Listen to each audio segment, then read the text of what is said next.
নমস্কার বন্ধুরা, trend stock the future education. আজকে যে হচ্ছে সেন্সেক্স কি ৭৫,০০০ যেতে পারে, এটাই আজকে বিষয়। সেন্সেক্স যদি ৭৫,০০০ যায় তাহলে মার্কেট কি কি নিফটি এবং ব্যাংক নিফটিকে কি কি রেজিস্ট্যান্স লেভেল ব্রেক করতে হবে সেটা দেখে নেব, এবং অবশ্যই কোনো স্টকের আমরা কিছু কি কিনতে পারি এই সময় সেটা আমরা অবশ্যই একবার দেখে নেব। তার আগে অবশ্যই নিফটির আপডেটটা একবার নিয়ে নিই।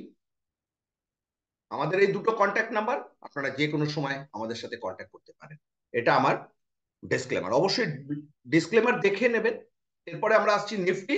নিফটি আজকে ২১,৬৫৮, ১৪১ পয়েন্ট, 0.66% বন্ধ হয়েছে। ব্যাংক নিফটি ৪৮,০০০, প্রায় ২০০, ৪৯০.1% বন্ধ হয়েছে।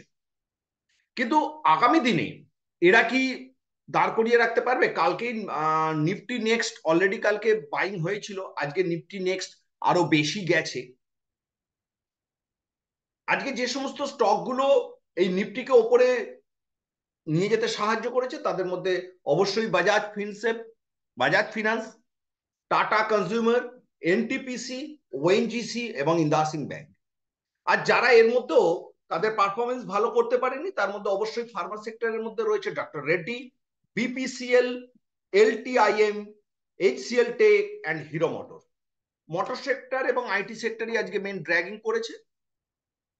টোটাল আজকে এনএসসি তে ট্রেড হয়েছে ২৬৬৮, অ্যাডভান্সে ছিল ১৬৯২, ডিক্লাইনে ৮৭১ পিস, আর আনচেঞ্জ অবস্থায় রয়েছে ১০৫টা। এবং আপার সার্কিট ছিল, মানে আপার সার্কিট মানে বিভিন্ন এনএসসির যে নিয়ম আছে, বিভিন্ন স্টক তার উপরে যে সার্কিট হয় সেটাতে ছিল ১৭৭টা স্টক আপার সার্কিট, আর লোয়ার সার্কিটে ছিল ২১টা।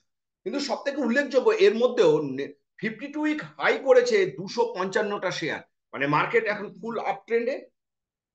স্টক 52 লোয়েতে আছে মাত্র 4টে স্টক। এবারে চলুন আমরা একটু দেখে নিই যে নিফটি এবং ব্যাংক নিফটি এবং কি হতে পারে। আমরা একটু ব্যাংক নিফটির দিকেই যাচ্ছি।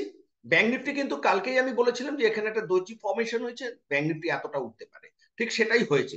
কিন্তু আমার মনে হয় না যে এইখান থেকে যদি কালকে ব্যাংক নিফটি ওপরে যায় তাহলে ওর ফার্স্ট যে রেজিস্ট্যান্সটা ব্যাংক নিফটিকে করতে হবে, সেটা পার করতে হবে, সেটা হচ্ছে ৪৮,৫০০। ৪৮,৫০০ হচ্ছে ব্যাংক নিফটির এরপরে রেজিস্ট্যান্স। তারপরেই কিন্তু নেক্সট ৪৯,০০০ বা ৫০,০০০-এর দিকে ব্যাংক নিফটি পৌঁছে যেতে পারে।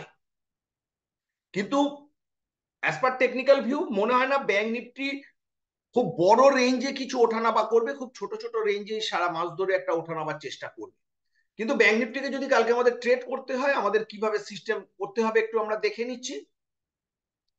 ব্যাংক নিফটি কালকের যে মেজর রেজিস্ট্যান্সটা কিন্তু এর আগের দিনের ছিল ৪৮,৪৩৮। কালকে ব্যাংক নিফটি যদি গ্যাপ আপে খোলে এই রেজিস্ট্যান্সটাকে ব্যাংক নিফটি একবার টাচ করার চেষ্টা করবে, করে একবার পরে আবার আজকের যে জায়গাটা থেকে ব্যাংক নিফটি শেষ সময় দুপুর ২টোর পরে যে রানটা দিয়েছে ৪৮,১০০ থেকে আবার ব্যাংক নিফটি একবার ঘুরে যাওয়ার চেষ্টা করবে। কিন্তু যদি ৪৮,১০০টা না ভাঙতে, সাস্টেন না করতে পারে, যদি নিচে ব্রেক করে, তাহলে কিন্তু ব্যাংক নিফটি নিচে সেই যে লোটা আগে করেছিল সেই লোয়ের দিকে ব্যাংক নিফটি কিন্তু চলে আসবে।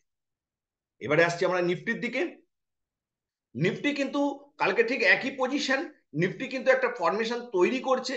নিফটিকে কালকে যদি ব্রেক করতে হয় তাহলে ২১,৭০০ নিফটির একটা ভেরি সার্টেন জোন, ২১,৭০০, ২১,৭৫০, এই দুটো রেজিস্ট্যান্স জোনকে নিফটিকে ক্রস করতে হবে, তবেই নিফটি নেক্সট ওপরের দিকে যাবে।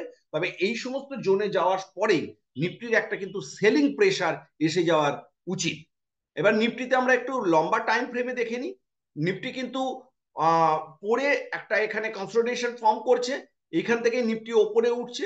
তবে এখান থেকে যদি ওপরে উঠতে না পারে, আবার যদি এই লোটাকে গতকালের যে ৩ তারিখের যে লোটা ছিল সেই লোটাকে যদি ব্রেক করে তাহলে কিন্তু নিফটি নিচের দিকে চলে আসবে। কালকের দিনটা খুব ইম্পর্টেন্ট নিফটির কাছে। এর সাথে কোন কোন শেয়ারগুলো ওপরে উঠতে পারে তাদের মধ্যে অবশ্যই আছে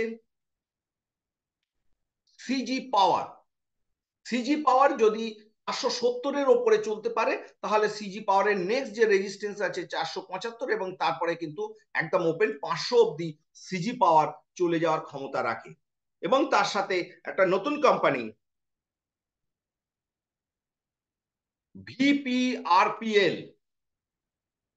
বিষ্ণু প্রকাশ আর পুগালিয়ান কোম্পানি, এদের জলের কোম্পানি, এরাও কিন্তু কিছুদিন আগেই এদের লিস্টিং হয়েছে, সেপ্টেম্বরে এদের লিস্টিং ছিল। এরা কিন্তু একটা, এর আগের দিনও আমাদের রেকমেন্ডেশন ছিল ভিপিএল এর, সেখানে আমরা এই লেভেলটা থেকেই আমরা বাই বলেছিলাম, এবং সেটা অনেক দূর গেছে। এবং আবার যদি এরপরে দু একদিনের মধ্যে যদি 225-এর লেভেল নেক্সট ভিপিআরপিএল যদি ব্রেক করতে পারে, তাহলে নেক্সট ও আগামী দিনে আমার মনে হয় এটা 250 লেভেলে চলে যেতে পারে। এটাই ছিল আমাদের আজকের প্রেডিকশন। এবং সেন্সেক্স, যেটা আমরা আসছিলাম, সেন্সেক্স 75,000 যেতে পারে কিনা, অবশ্যই 75,000 যেতে পারে, কারণ সেন্সেক্স কিন্তু অলরেডি 72,484 করে ফিরে এসছে। 72,484, আর এই দিন ছিল, সরি তার আগেও ছিল 72,561, মানে 72,500, আর মাত্র 2,500 পয়েন্ট ওপরে উঠলেই কিন্তু সেন্সেক্সের নতুন দিগন্ত 75,000-এ পৌঁছে যেতে পারে। মার্কেট খুব ভোলাটাইল, খুব সাবধানে কাজ করবেন। আর আমাদের টেলিগ্রাম চ্যানেল তো আমাদের চ্যানেলে দেওয়াই থাকছে, অবশ্যই আমাদের সাথে কোনো দরকারে যোগাযোগ করবেন। ধন্যবাদ।